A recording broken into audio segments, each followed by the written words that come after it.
Yan, nakagawa na po tayo ng no bake buko pandan. Yan. Makapuno buko pandan cake pala. O, diba? Napakadali lang po gawin. Try nyo. Yan, gagawa po tayo ng no bake cake. Gagamit po tayo ng patty bar. Makapuno. Ayan.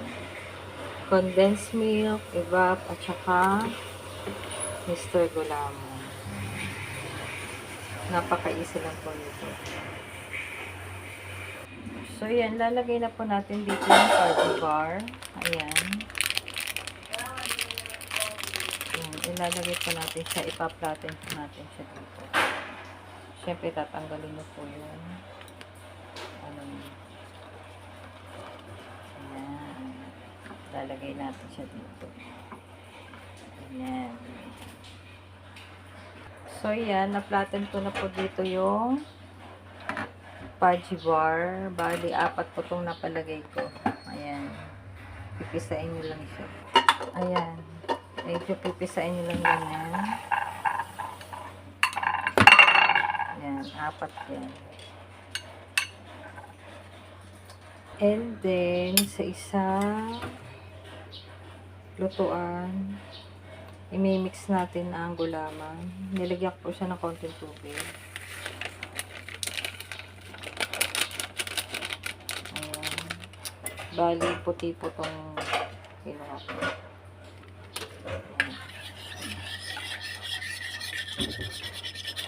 And then, ilagay natin ang ibap.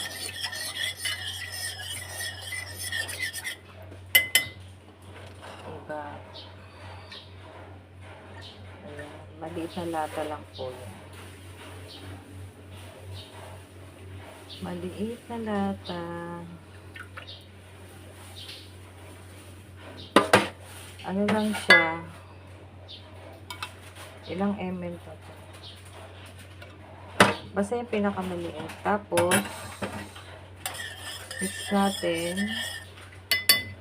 Lagay natin ang condensed milk. Kalahati lang ilalagay ko kasi matamis. Ayoko ng matamis. Ayan.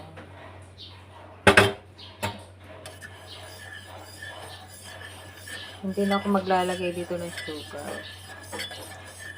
So, mix-mix lang natin. Lagyan natin ng konting cornstarch. Siguro mga 1 teaspoon lang.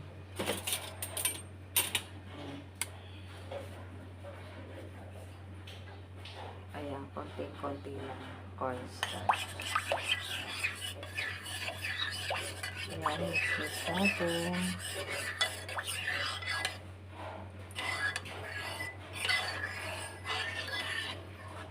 Pag na-mix na natin siya ng maganda, sasalang na natin siya sa apoy. Okay? So, yan. Salang na po natin siya sa stove. Low heat lang para hindi agad siya masunog. Ayan, habang nakasalang po siya sa apoy, dapat halu-haluin natin para hindi siya pumapit, magkapit-kapit. Ayan, dapat halo-halo lang.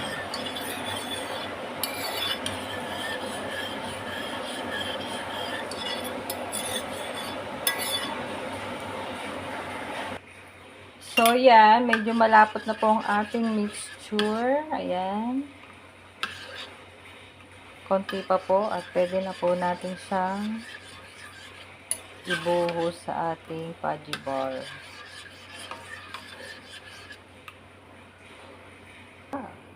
So, yan. Pwede na po natin siyang ibuhos sa ating fudgy bar. Yan.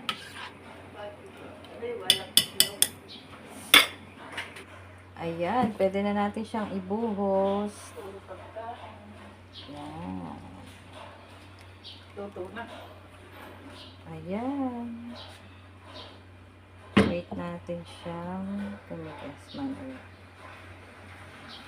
So, yan. Wait natin siyang lumamig. O, diba? Meron na tayong no-bake cake. Gamit ang Pudgy Bar. Yan, nakagawa na po tayo ng no-bake buko pandan. Yan. Makapuno buko pandan cake pala. O, diba? Napakadali lang po gawin. Try nyo.